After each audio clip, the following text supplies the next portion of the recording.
Hey Sugar Snaps, welcome into the studio. If you're new here, welcome. My name is Brittany. I am working on a wet felted / needle felted project. If you watched the first video, welcome back, and let's dive into some needle felting. If you haven't seen the previous video where I did a tutorial on how to wet felt a vessel or a bowl, check the description below. I have that linked there.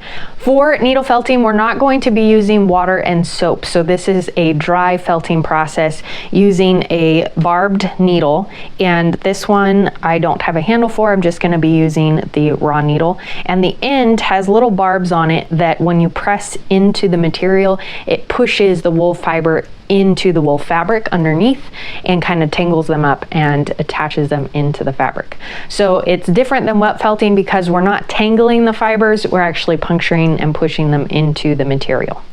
I have several different colors of wool bats here to pull from, and I've already started laying down my design because I wanted to see what kind of design I was going to play around with. I'm going for a field of flowers or a flower meadow, so I'm playing around with blobs of color and greens for the stems. So I'll show you how to needle felt and then go over how to lay out your design yourself. So we're kind of going to do this a little bit backwards, but I think it'll be helpful to see the function before you figure out the design. So I have this piece of foam, and you'll want something thick to puncture into through your fabric so that you don't break your needle by punching into the table or punching into your hands.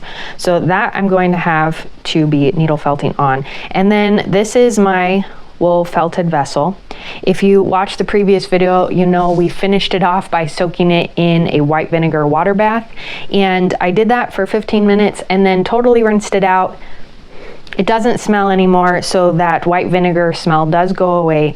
And I dried this for about a week just because of timing, but it takes about 2 days to get wool to completely dry, especially wool felt, because it's so thick. And it will feel dry before it actually is dry because wool can hold so much water. So making sure that it's nice and dry will keep your needle from rusting when you're done using it. For this setup, I'm going to tuck this in kind of at an angle because I want to get that down into the bottom of my vessel. This piece is a little bit big. If you have a piece that can fit in more snugly, that would work great. Now I'm going to hold this needle kind of right here at there's a thicker part up here at the top. There's this little hook and then a thick part, and then it tapers down. You have a shaft and then the point or the barbed end. And this one's actually looking a little bit bent, so I'm going to go for a straighter one. And you can find these in the resources list in the description below, all of the materials here. And you can buy them in sets. They do come in different sizes for different types of wool. I'm using medium fine wool rated needle. Okay, so I'm going to hold my needle right here so that I have this whole thin area of the shaft to be able to punch into the fabric and the foam. So let's start up here at the top. I'm going to go into this yellow flower here, or this yellow tuft of wool, and try to keep your hands far away from your needle because as you're puncturing, it's really easy to stab yourself, and these are very sharp, and again, they have barbs on them, so it really hurts if you do puncture your hand.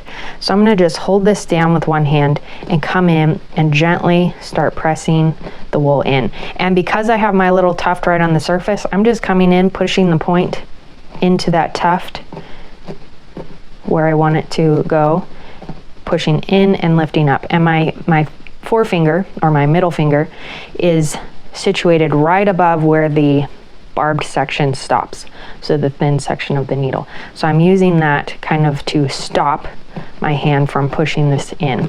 So this is my stopper, this finger here, and then the rest of my hand, I'm using my wrist back and forth, kind of my forearm, to rotate back and forth into the fabric.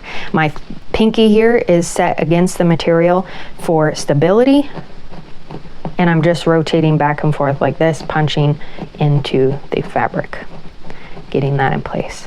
Now I'll come over and I'll hop over to this blob of wool, and you can go up and down like this if that feels more comfortable. I find when I'm starting out, having the stability of pressing against the material helps me, and eventually your hand will get tired of doing this.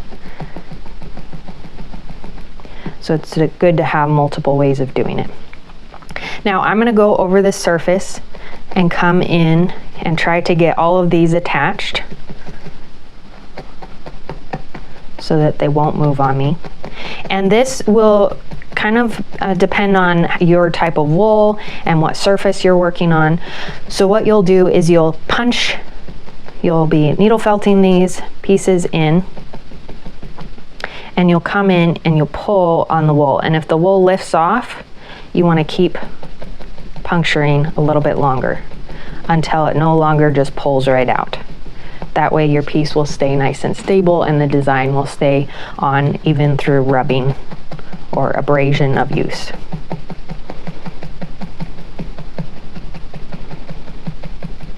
My intention for this piece is to have it be a pot for a potted plant, or a cover for the pot of a potted plant.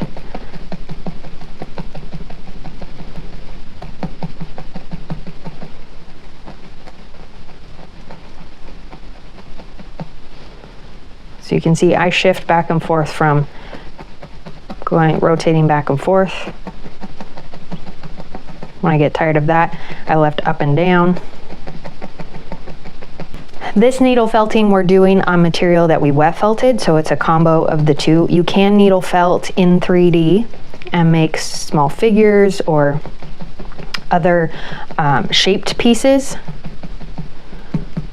For this vessel, I wanted to wet felt the vessel because it's more straightforward to do that and works best wet felting this sort of structure. And then I wanted more detailed designs for my outer piece, so I decided to needle felt this rather than wet felting design into the body of my vessel. So you can see I'm just coming in and on each shape pressing in those colors, and they're already starting to flatten out and not look as fluffy, which means they're starting to embed in the fabric. And once I have all of these attached, I'll show you the inner section of the pot, and you'll be able to see the tufts of wool coming through on the other side, and that shows some security of the wool fibers. So let me get these attached the rest of the way, and then I'll show you the inner section and then show you how to lay your design.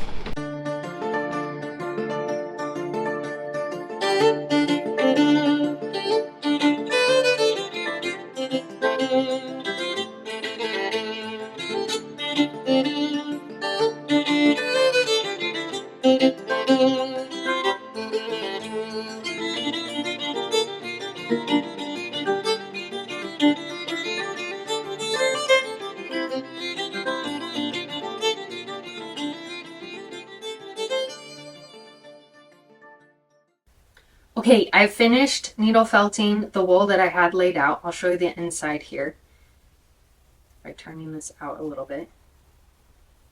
There are very slight hints of purple in the fabric here. You can see if you look really closely. And what that's telling me is that I've gotten the wool nice and punched through in that section. Now, there's not a lot poking through here because my felt is fairly thick, and I can come in and continue to needle felt until those do show through. Sometimes your felt is so thick, your base felt is so thick that you don't need to keep punching until it pokes through to the other side because it's unnecessary. But you can come in and pull on your fiber, and here my fiber is literally just pulling right off. So I'm going to come in and do some more punching here with my needle. And you can gauge how much you want this pressed into the material. If you're not going to be using this in a setting where it's going to get used roughly or have a lot of abrasion against it or pulling on it or a lot of use, then doing fluffier designs that aren't quite as deep is okay because they're not going to get pulled off. But if there's any potential for these to just pull off, they can just get lifted off like that, and your design will start to come apart. I think I'm going to stop there on this side. I'm going to come back and do some more in the stem area of my flowers here and maybe add a few more flowers now that things have shrunk down a bit. You'll notice that my fluffs of wool were a lot larger or covered a lot more space than they do now once they've been needle felted in, and that is the nature of pushing the wool into the fiber of your fabric. And so you'll add more wool to your design if you want to make it bigger. So this little yellow flower here, if I wanted to come in and add a little accent color, I could come in and start pressing the end of my fiber in and then wrap it where I want it to sit and just press it in. And I'm working carefully here because my fingers are close to my design, pressing that wool in place until it's tucked in. And you can continue to do this layer upon layer until your design looks the way you want. I'm not doing anything super complicated. I want more of a Monet style impressionistic flower meadow on my piece. So I'm going more for the color splatter of my flowers and stems than I am for the detail. You can get really detailed with needle felting, which is the beauty of needle felting compared to wet felting. Wet felting, you can do larger pieces that are thicker and have more density and bigger designs, where needle felting you can come in and get a lot more detail or fine art aspects to your work. Okay, I'm going to flip this over a bit because we're continuing to work around our vessel and show you how to lay out your wool pieces. Now, again, I'm working with a flower meadow motif. You can do this with spirals, stars, whatever kind of shape you want to do as your capabilities allow. So for me, I'm working in simple circles and strands. So I'll pull a piece of, let's say, this purple, and I'm pulling out a tuft, and then I'm going to kind of ball it up until it's the shape of the flower that I want, and then place it where I want it to lay.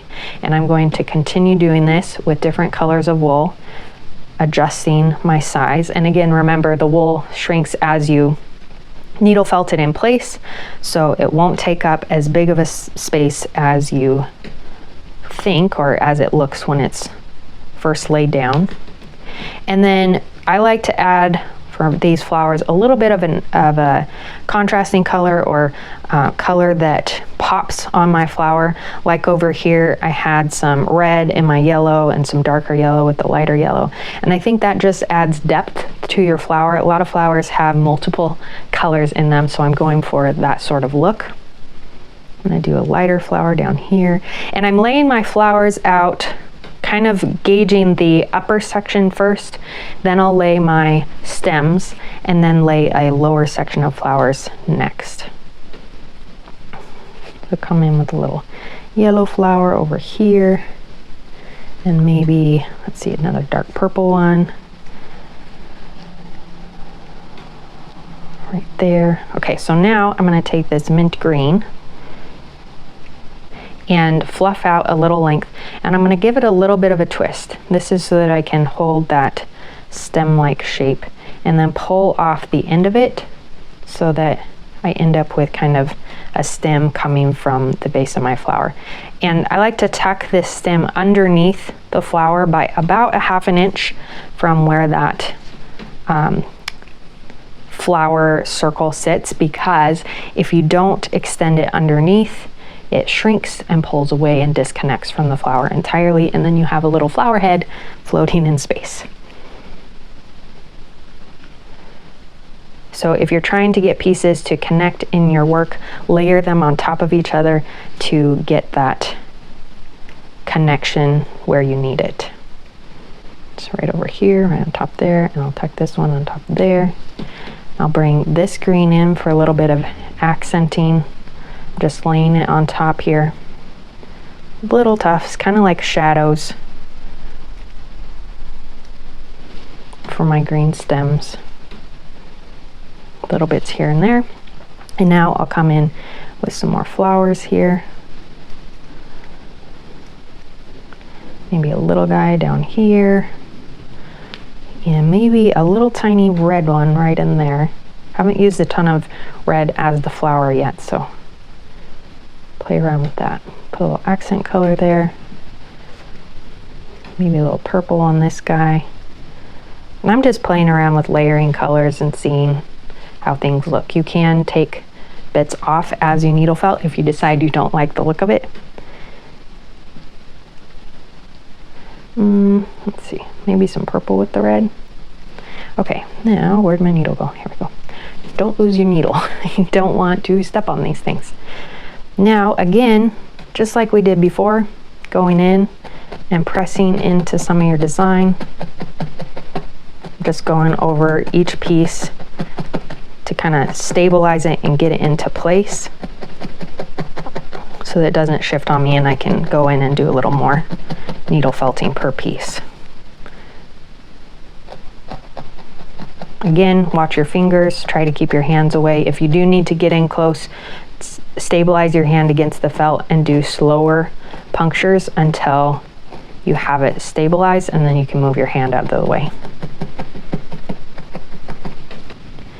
One of the reasons I decided to do this sort of meadow-like flower overlay on my vessel was inspired by the Mount Rainier area in Washington. My husband and I recently did the Wonderland Trail. Actually got back 4 days ago and had a wonderful 10 days of backpacking around Mount Rainier. It's a 93-mile hike. I claim 100 miles due to the fact that you walk about a mile to get your water in some places.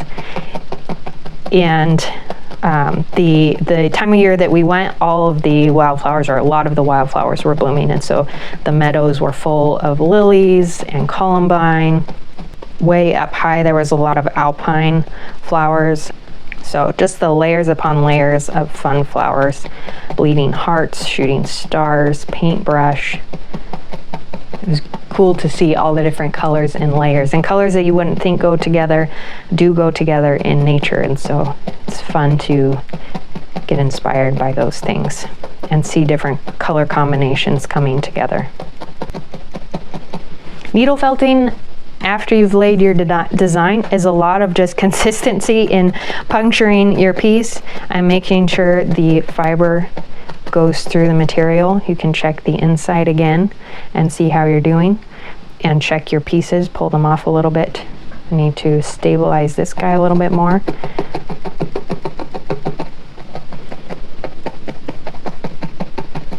So this side I'm going to add a bit more. I'm going to come in and add another stem right here. So for this one, I'll start right at the base, and I'm actually going to feed down my wool with my finger as I puncture. So in place like that.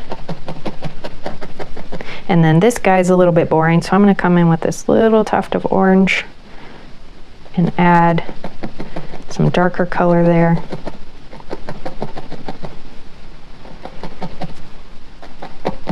And maybe here as well. Layering color, kind of like you layer in shadow in drawing or painting. Get some red in here.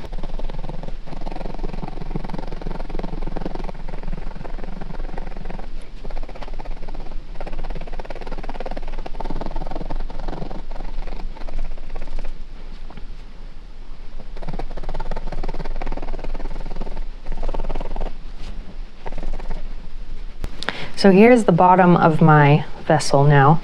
I have some of the stems coming in here, and I'm going to press these in. I want to turn the bottom and have these come into the bottom but not cover where they end.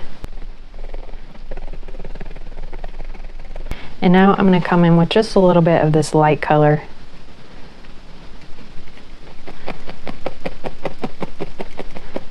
And just kind of spiral in a little bit of color from the green into the bottom, representing the roots. This is just a little fun, creative detail, not necessary because obviously it's the bottom of your piece. So very rarely will you actually see this part. But when inspiration hits, follow it to its end.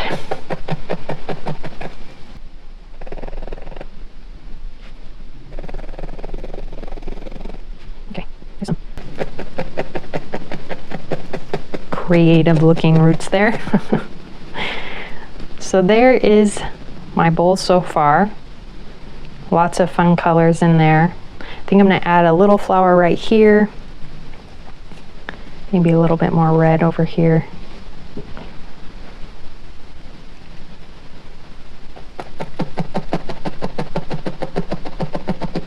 Just a little guy like that. And then turn and do this last space here.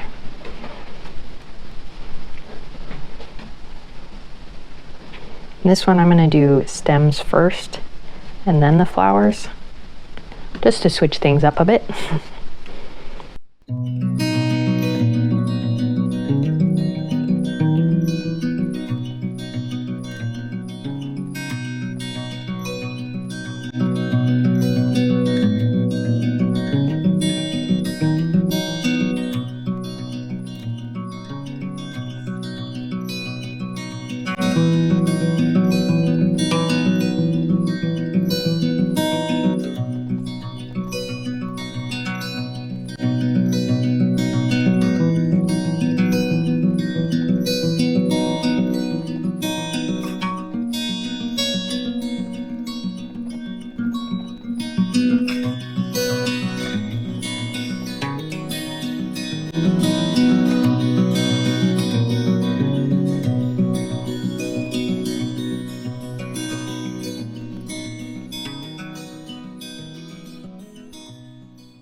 When you're happy with your design, you can go through, make sure that all of your tufts of wool are attached by kind of pinching at them and pulling gently.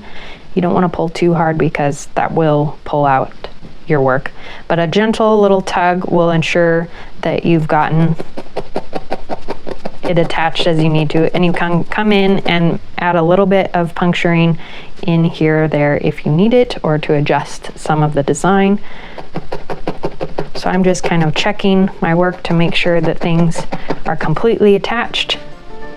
And then when your piece is finished off, you're ready to use it for whatever purpose you have in mind. This I'm going to use to put a potted plant in. You can use your felted vessel for a fruit bowl or a centerpiece on your table to hold napkins, or use it as a yarn holder for knitting while you're knitting or crocheting or doing other yarn projects.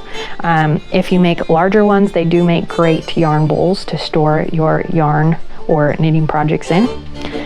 So whatever you would use a basket or a box or bin or tote or bag for, you can usually use your wet felted vessels for those purposes as well, depending on the size, obviously. So there is my finished piece. I hope you had fun working on yours. I'd love to see your finished product. If you want to tag me on Instagram at TextileIndie, I'd love to see that. Be sure to check the description below for all the tools and materials we used in this video, as well as the link to the previous video in this project going over how to make the pot itself. Until next week, happy making.